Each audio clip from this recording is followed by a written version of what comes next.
Ghanaians are looking at the work you did for them. It is a John Mahama, Mobwa John Mahama na Oye Jumana. It does not matter who represents the NDC. But leaking information after Dr. Mahmoud Bawumia ho ama miyema shime. Nothing more than what they were touting. Nothing. There was no butter where gold was going to change for oil. No. And that is the mistake the NPP are making. I'm talking about the NPP. Meguno. I will nullify it. 2028 Meguno. Yen samai fo nyina kwaba epiom emra dwumadie so as usual. Ne sane abusuan pani kofu so adiomi enahia ensama ekoso ewo oman Ghana mu. Ye ba be di ho nkomo finally Kelvin Taylor sha dwuma se ewo oman Ghana mu eno achi no enkomodie bebre ene frache eba wadi nkomo afa NDC 2028 flag bearer after His Excellency John Dramani Mahama eni nkomo bebre afenso obura NPP wachem se NPP fo anya careful na oma nyan tro wo mu twa edeto current aban waso ya wo begu NPP ne de enti ena ma Kelvin Taylor esen sa strong one e koma NPP quick one e be wuram na yakotie nsam a obepie mu ewo oman Ghana mu ni first time a o hye dwuma se no ensam a ode atodwa baransa na no abusuan pani kofu so adwomi aye krado ense media budget no unya ni mu nkomo enti ketwa bi mebese edi mu nkomo because among for kasa within 6 months enema koye pa ebi mususu da bi NDC aban ba na se enema nshada nkoye sa enema boye den ebi mususu se ukodwomu a emo cement enema bebre na aban na boa ama yatete so enkomodie bebre na ekoso the quick one iyenwuram na afi no me video bi so atofo se akodi nkomo bi wa leak information bi afa Dr. Mahmoud Bawumia ho good for oil no ba quick one iyeni media budget no nkomo ansan ma me ncha yarefo na ye na wo maso wo support media budget o ma na kon mesika afini mu obu achem mienu yenim se yewura 7th month enti yakon mesika de oman no ye de aman ne share ne nsa na ban no ba bia o mabo oman no bra kwa koduro de o mpeso mo ye de o muguso o mo yo ne o ma ye awie no no o de ho poma sibre ade aba beto oman ne nyina anim ne ehu se afa aha eno aban ne de nani akere we na ekọ eno ne media budget nse de finance minister yewura atofo sen wo ba ye ne pepepe na wo re se de adwumadie nsi course a na se wutim se bibia de na kwamu ebrem hu so so fa be de eche Clement Abasa Park wo ba e be park ne bus ne parliament car park wona ena mu se ne etie bia no atofo se wo be force na kwam bia so afenyo mark so be hwe no mark ne yie pa ene so wura eno ne course na atofo se uniama sei media budget me atofo se wudi nya botre pa na ne ye unfortunately say aye edonkuma no wo mo sorry edi efirifie ho no aniema mienu baako bi amisuaye e media budget atofo sen won say what kind the whole budget ready ni nyina de kosi ye hu bible quotation baako kra ade baako wo mu no the only quote yewura atofo sen quote ye it was Nelson Mandela quote bi enu quote ye hu bible quotation bia and atofo sen ba ye won share atade fitaa bia nko man ga na mrache bedwafie but always or performing better than those no who use Bible quotations. Answer no be read the budget no. No kind Bible quotations be certain. Me say, so who ni will be did dwumadie. Na o keto so one do ye Christoni and Christon tia. Say ni panusuro no. Na ni dia waso ya bonsam ni nkodidwa. They are dangerous. Most of the so-called Christians no, enu bi na kinofori atade ye no. Aba ye no. Budget ni bia konkan. And to be frank with you, I'm for say Ghana edin. Me real ye Ghana edin. Yera atofo say kro ye mistake bi na me hye me pa. O say iron rocks na 1 ton no. Aye what to say 96. That was 96 no. About 75. Atofo say ma me hye me. Adenta Mimi area metie no aye 7,000. Etimetin 75 na mta to course dey na wo kire ogudwa no wo be ya ma dey be chimi nsan kon na bre what 500 na ka ho and just say go to my Facebook yem say 2 weeks or 1 week ago and me ko post say me ko pe iron rocks me ko bisai because the last time person ko to 1 ton 16 mm na 96 half no aye 49 na no person mo de ma me na me sika nso na me jaye so Erika go and me say ma me ko bisa me nis kanso me ko bisa are na o try dey me de koye adwuma adwuma be na me pese me ye store kakra bi se ne be ya meton ne ma wo anya me a nanso me ko bi sa na me honso ana me jaye but base a week ago ana me call back sir ma me ko bi sa minister de about me ko bi sa keke me bi sa ya from 96 no was about 7,000 Nessa to force kwa waka no 500 cities e kan okay say omo no me mfa ne say omo no say omo ye ade a on sheda amount specific price no omo bro so kaka because e bia enkran no omo ton 75 e bia wo kura se ne ton 70 it can be possible but me da biam she me because me nua ne tia kina the 500 ne be kan ho afei ba ku aye diaper aye pad o kan yas me to bi ma me yere Oto pad mo le to me a me said that costo e ko to pad bi ni ma me yere wo me na mo the last na da me yere wa fra me bu me nsa na me kwa I was me top pad come na me am de to ni pieto na me de se no yes say na wo ready na the pad to me de ahye na no na problem et me the last time me koto obi e come an last month me to 18 cities yes blue one no ope na ma to na me de come and indeed so ate a price number form et me hu sa ne ma we bible quotation amem already the free quote ye any African legend Nelson Mandela is enije na brosoma o kapa de kala I don't know I know they afasi ma me so we so ya dey this year afei ebinom me wie matietie nkomo the industry players no me ka ubeko trade union congress ye ubeko spare part dealers ye ene wo mo keka ho nsomo mu nyina kan say even spare part dealers a wo mani abre say port one still ene ma board om say budget na ba tie onyame o budget na ba bonten no a to force ye na already ye no e kire say ni da so ho e de ma wo mo sana trade union congress nso akwa ene se wo wunim se de mo eso ati atete e wo ho no afei MPP fo ni bi kan sem we tie ni se sidi na anya ahoden no aban ne ban onye spending bia but ebra budget ne koso no spending am hu ye and am dey beto dwa no ye ntie die pa na ye nko ye di bo ho no me bebo so mako me wie sesi am so ma me repa o say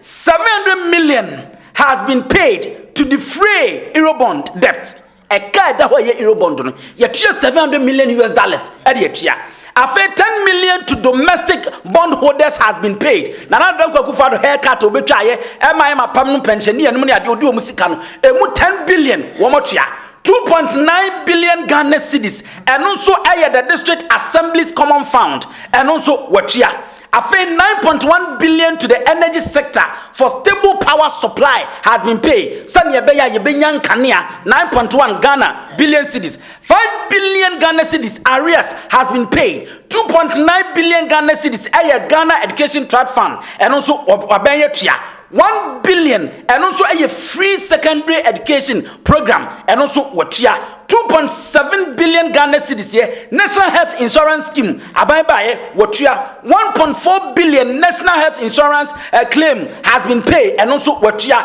252 million vaccine and essential medicines has been paid and no Ghana cedis no 72.8 million Ghana cedis capitation grant and also watia 477 million a leap beneficiary ya maame no ya papa no mpanyifo o manyini sika de so o masen kakra no watua 899 million to school feeding program school feeding nuane enu yi eno wo bae watua me kan ya na de watua na so 122.8 million BECE registration fees has been watua afei 300 million to free stress policy has been there pay watua secondary school tertiary wo mom come from afei yanko 552 million teacher training allowance and also what 369.9 million Ghana cedis nursing training allowance why dey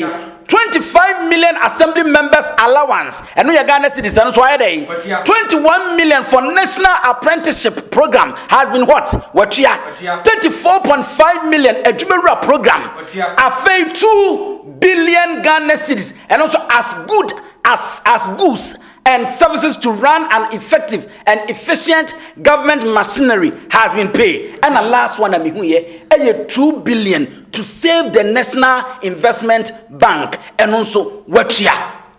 Enti, wow, because abani ba ya wanye spending. And unti na mesika sem ni jina na so no. No. Na mamenche wade ba akon. Na previous government 120 ministers. Omo brodi but mpese mu 120. Abani ba ya no. Say no the current government NDC aban no afa 60 ministers. Na say wache mienu and wafafa. So me a simple calculation. Yanre say busumi bia no. Se abanu bo minister bia ho ka be 300 million and 30,000 Ghana cedis. The entire me conclude di ko 300 million na 30,000 say o minister ne ka. Once ya mo drivers, ya mo security officers, garden boy, any house boy ni ade nyina no. Afa fuel allowance nyina no. Tiamfa say minister bia at the end of the month no, 30,000 Ghana cedis and aban ebon minister ho ka. 60 yam for 30,000 and fan times in Marco 60. Now 180 something billion Ghana cedis. And no, say system ministers no Efrim, Sansika we abeka o mine sika ho. Utie die pa. A fuel allowance coupon near dema appointees, government appointees no, and also abandons watchum, Sansika na saba. Enti waka bibi adifa physical discipline ho and no kwan ya wo mfa so no mo hye wo nso ebu wo ho no mo di wo nso wo sikasam ni nyina aka ho anem ne amo man ni sikasam agina ne na so enti entra baabi na ntoto ya mpia enka se aban ne baaye no wonye spending wontua bibia se di aban ne se hye ne ho so na wo bu ne ho so no mo tutu sikasam wo ni gold board aba sika ade eba ni nyina kan ho na mesidi na gina na so na say aban na bon ho mode. I'm telling you, so far so good. Obia medical ka say sometime yi die wo obedi echingi bia no a obeka se niema nkoye na ye baifo ba baifo ba wan ka sa osa ye baifo for now the brighter and niema bi won manya bibia na 100% na no metena me kan niema bi won ma asie gya wo mo kwabrando for case ni say meni aba na nya adwene meni aba na nya adwene kra enti e wo niema bi wo ho no mu a enkoyie but on the no share no so the to aye basket nim na ka se wo retina e body mbo aban na bo no e share de enkoyie no ese yese eniema bi wo ha yese ba be ye we the cover taxi yese ba be twam ya COVID-19 levy aban ni twam wo yi de afiri ho the brighter na COVID-19 na wai a ya je hu levy enti ni nyina ya niema nketenkete a aban we ba ye no wo hu ni yie na wo mu ye ni yie na abegye na so ene what is the school feeding wo mu complain biem what is wo mu complain biem se obi so se amamuo na ana foforo se no de ye o but e bedu time no enti se na ye no mu yenka okay me problem no for now 6 months die no aye no ade enti na wo nka se de ye e kina ye koda ne sori na nya ne se timi nya koduro ne aka na ye no wo ye wo baifo ba ana aten hanu aho umpese obeka no kure seye ye nyina nso ye pehe biako ne ye pehe biako na ne ye ne enka no kure yi e kina de okoda na so na nya de a afi na ukonya ni haha ne no abeton no abeka na eno na meti awo menwunu seye di brighter say ene koye obi ahu say ye ka wachina nkoye ne betena I know say ye tiefo and your listeners ne viewers no omo be support ye no mo ne ya adwen fi say omo nim say bra ne koye no ye tena ha kan so far aban papa yenyina we so na yentensem ato forcing area to dwa leak information afa Dr. Mahmoud Bawumia ho ama yema hyeme ere enti ena sidi na gina na so sa no yenti atomra. How much of what we're seeing now is also attributed to their policy of the BOG buying from the big mining players? So BOG buys gold and keep the gold. It's different from buying the gold, exporting the gold, and bringing the forex. Yes, because the gold. It is two different. I hear people comparing these two policies, but they are two different policies. It doesn't mean the same. But we need the gold to buy oil. One uses local currency to buy the gold and keep the gold in its vaults. We buy the gold, sell the gold, and bring the forex to accumulate reserves. But you know the impact should be the same. Because the BOG keeps the gold and then ultimately buys oil with it. Oil that would have bought with Forex. So then that lessens, you keep the Forex that you have, you keep. I'm not aware that there was a direct barter. Okay. I'm not aware. There was no direct barter. What about the goal for oil? It didn't work. It didn't work properly. Bank of Ghana were largely paying the suppliers of those crude oil and petroleum product cash. Still? Yes, that was what they were doing. They never paid them with gold. Never. You found this out for a fact. I'm speaking to you as the Minister for Finance, of course. But they had a whole policy running called Go for Oil. But I'm telling you, there was nothing gold going out and bringing oil in. They were actually, someone somewhere, sitting somewhere in the Emirates was supplying the, the bulk oil distribution company. And then the bulk oil distribution, the BOG will be paying. They give the cedi to BOG and BOG pays the dollars. That's it. So BOG was pure trade, nothing more than what they were touting. Nothing. It was far from what they were touting. There was nothing, there was no barter where gold was going to change for oil. No, nothing of the sort happened. But you were in this country at the time, you were the minority leader when the former vice president. Yes. So the reason why they had some stability towards, I think the early part of last year, towards the end, was because of the gold for oil. In fact, the point was that the depreciation would have been worse had it not been for gold for oil. I'm telling you for a fact, there was no barter. There was no barter. So what did they do with the gold that they bought back? Well, they were keeping the gold. You've met them? Oh, yes. I asked. They were keeping some gold. You could see that their gold reserves increased. That was a fact. That was a fact. It increased. They were keeping the gold that they were buying. The central bank was buying gold. They call it gold for reserves. Yes, that's what they were doing. There was no real barter. Nothing of the sort happened. Okay. That obviously something that I'm pretty sure in the coming days we'll hear your colleagues on the other side. Oh, yes. And I will expect them to challenge me. Okay, Abusia. Oh, ato forcing is forcing. Ato is forcing. Na eba ne sia na afenyon so marke. Oh, na wonim areho. Baba ne nsem na wo ka no, me kwada bia me kasa asem no. Aden na mimi o gold. Osi gold no me de kwa barter trade, me de ko no makoje oil. Aden ti na gold no wo mra meto. Na me nya sika no kura me. Me ko na oil say na mpese me de to amato. Because yes sande a ba ko besisi ba ko. Onim se ma tonfo so pizza da. What you say? Aha. Se u ba be swap na. Sika na wo de be soso no. Se utimi tonfo no wo fie. Na wo de sika na ka ho a, wo ba fo na ye de be ma no, wo benya abrosa. Dem twa what you say? Entie bia ukra me ton 2000 phone na 2000 Ghana. Na wo ukra phone no utimi bia ukra 1000 Ghana. Wo ba me se for 1000 Ghana soso. E bia wo phone no me koton phone no soso a, menya 1005. Entie den na wo nto phone no 1005. Na wo 1000 na aka no, wo for 500 enso so menya 2000. Na unya 500 wachi. Ma so phone no de koje sika e kan wo sa de akoje phone. Odi nkwasi agya e akwadro ntia.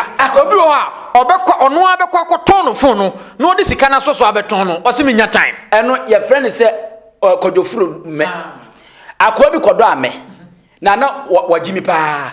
Emene ba ya ebre ye na e wo so okokonu no e na efuro na egu na nkrofo na ezisa enti utwam na bisa na wa kodwo na ne me na furo no kodofuro me wojimi ni a wote sabiadum anasa makora na wo ton gaade no ensuo to abon so wode ntoma wo gata ne gaade no so na ono akogina nwum ti nsuo ne ntene wo mara na atu sa kwasi adwane bi na Bawumia ne yedi no we de na amanfo se we de me na meka na kwese Bawumia butiteman no ase amamo na obunu na etete de wo se first no abrofo ne ba no edi nipa kwatim kwaje nchene no anu bi no yedi nipa kwaje nchene no na nanom sabio satem na nya bagimi bere na ne yekan ya na onim nyansa de na sa nipa na wo de ne kwaje nchene no ma ne nya adwuma na yenya sika emfa ma abrofo no yemfa sika no momu emfa nkoto nchene no ba yedi nipa momu ekone yedi akwaje nchene ne yedi na ba chene de etache maso ye de che nipa na yede ne nkwa akwaje nchene no ejimi ni nkwase adwa ebi na Bawumia ne yedi no anya Bawumia na yekwase amseso anya Bawumia na ajimie ne dwane moma no oni edi na yen kwase dwane jimidwa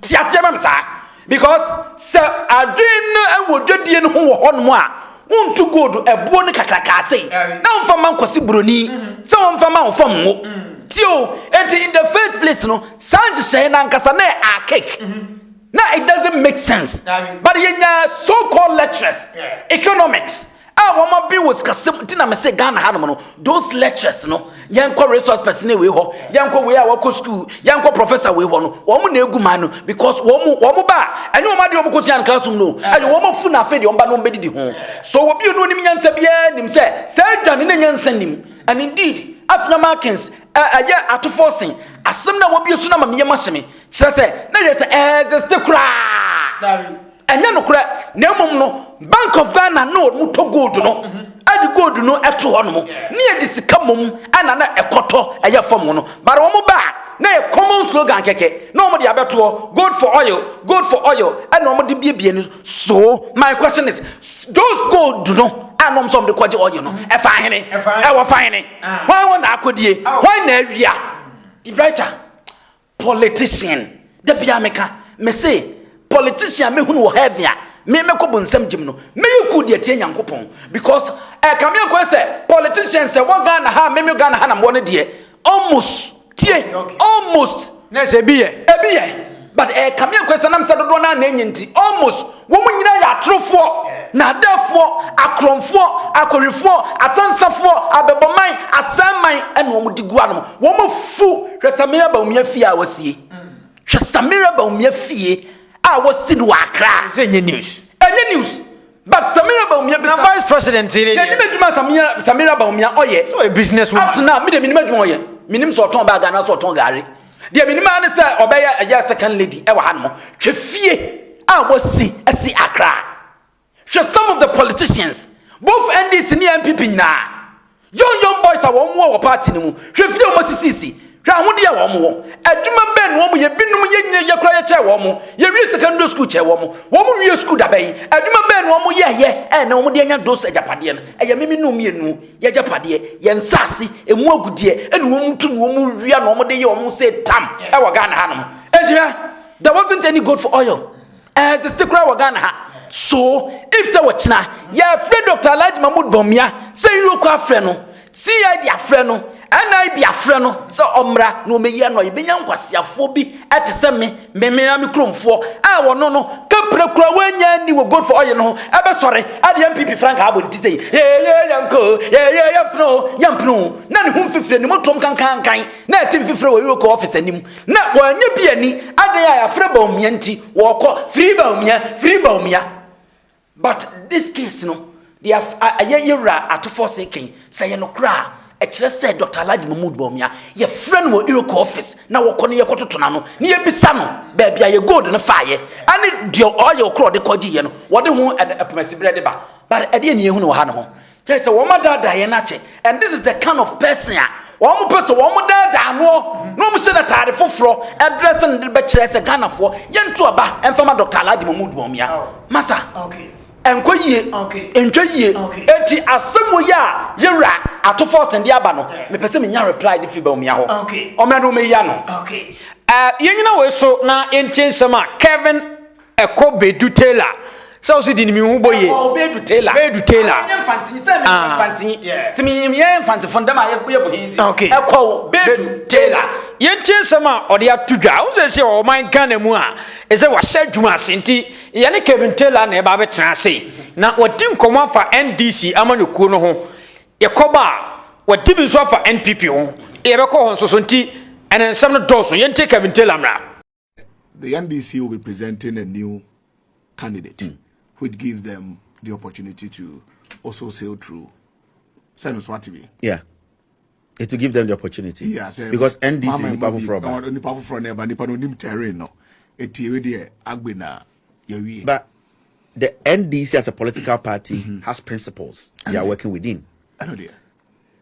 John Mahama is the president of Ghana. John Mahama will be campaigning with Obia NDC for who say I was Orani. Okay.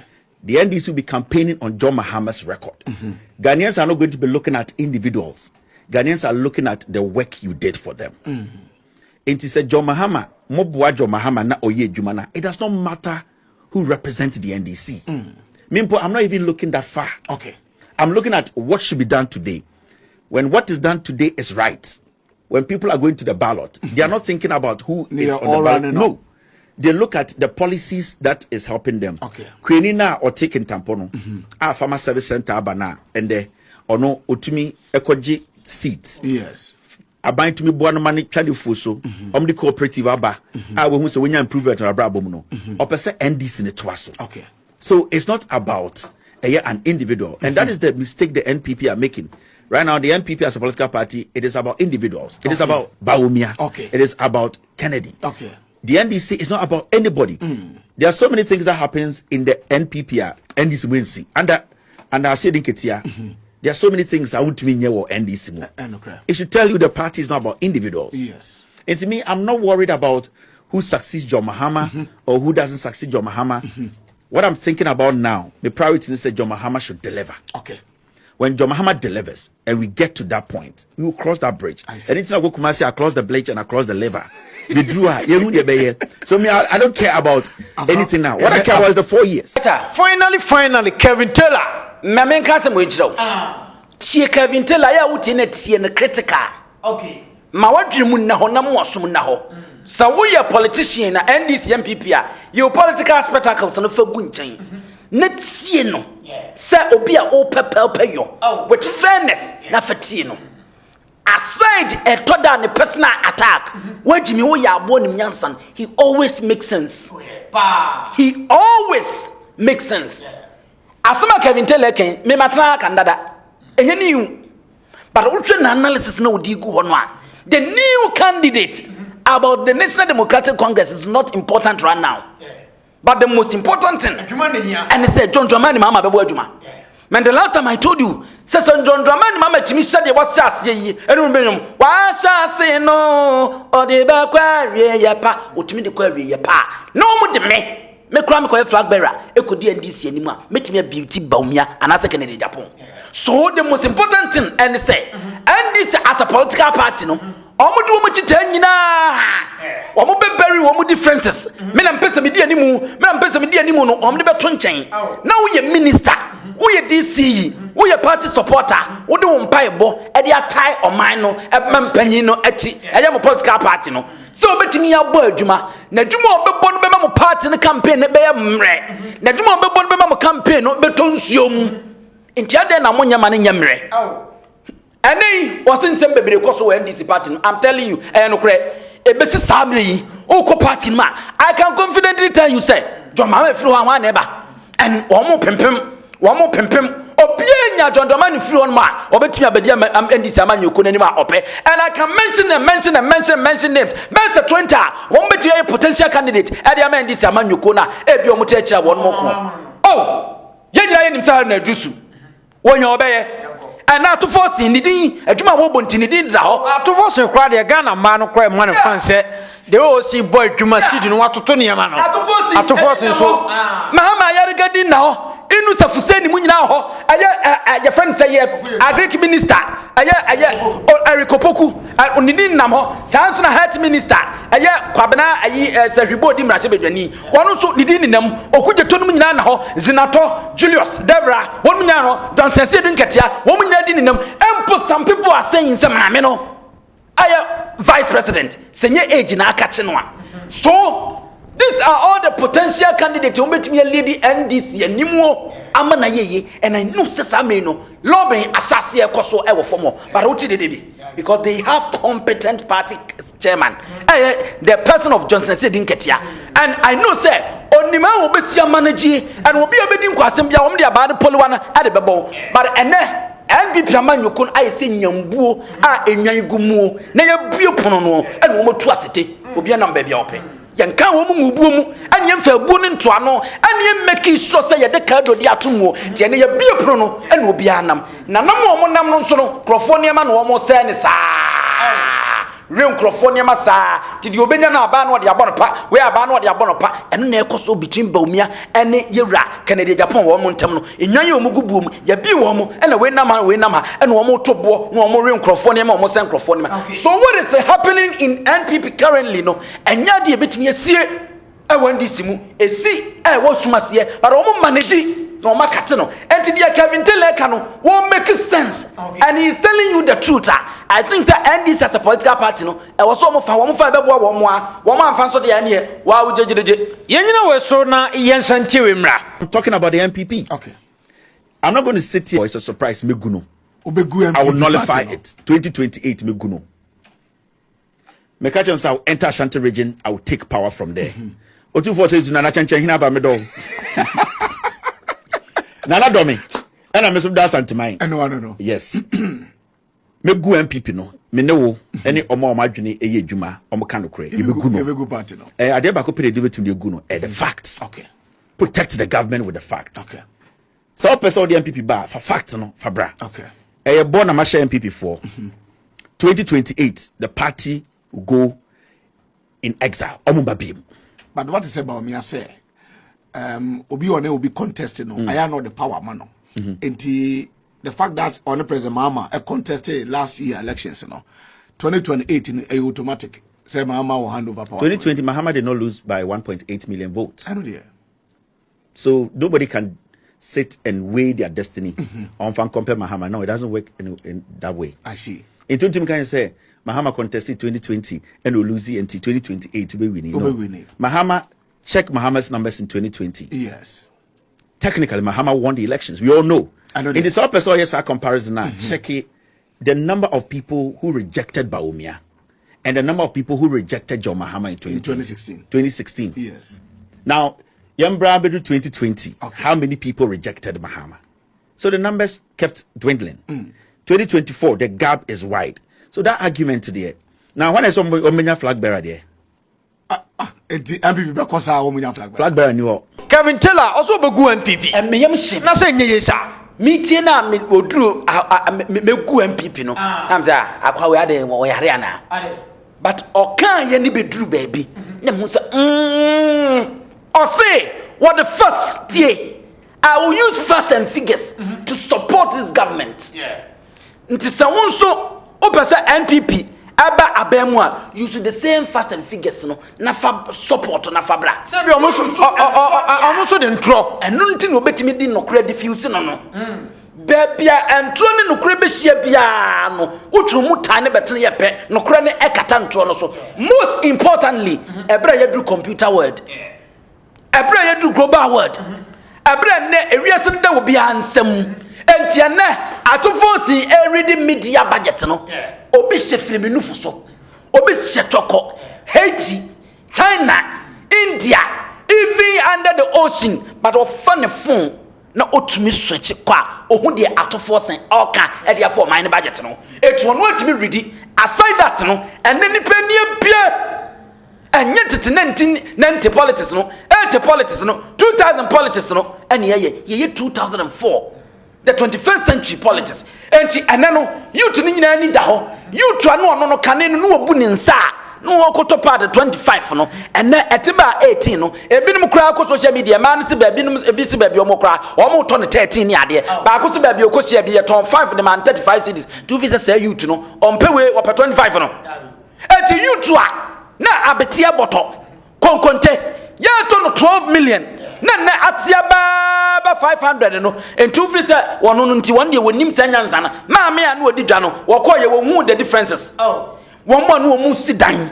wo mu here iron rods so enei 16 nm na equal 10,000 and now about 7,000 enti wonim dana no did you say NPP ni na aba na aba kan so obonya 7,000 abro no ko bi say 7,000 enti enne no science ya santo apenso ene kwa me nkroma penso buzia ne dombo ane aya John Ejekumkufo John Rollins no wo mu penso politics ni atwam untimi mfasa na ntina John Ejekumkufo kae no se wo ye political history no ane niema e kwa ni vote bae na e kire se ne untimi na ada nipa Ghana illiterate na ye mature enti dia Kelvin Taylor kana ye no kre wo se wo de no kre enti wo ba ye wo se John Dramani Mahama e bia wo ko si di efie e wo Dubai na ono the facts and figures in the abeto chese enye no kore fa won so de chese wakosi fie Dubai ne fabra no bi ni katetie no koye ya 2024 or say adwuma pa o oh yeah Kelvin Taylor say MB before adwuma pa I'm telling you and we educate me ko fom ama nkrofo ete niema ase